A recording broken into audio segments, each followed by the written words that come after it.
responsable din po tayo. Pagdating sa pagsusuot. Kung nasa bahay po kayo, wala pong problema. Kasi minsan, paano pagdating nyo? Suot nyo. Spaghetti strap. Bigla po may dumating na bisita sa eskwela.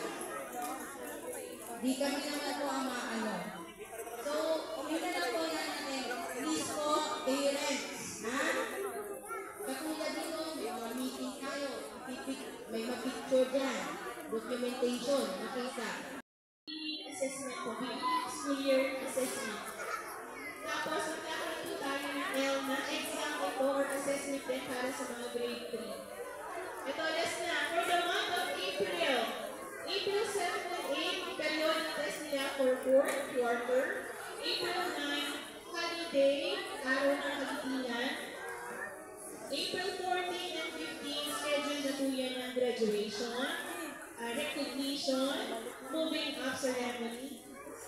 April 16, start na po ng bakasyon ng mga bata. So, ano tayo nagsimula ng pasok? July 29, magtatapos po kailan? April 16. Magandang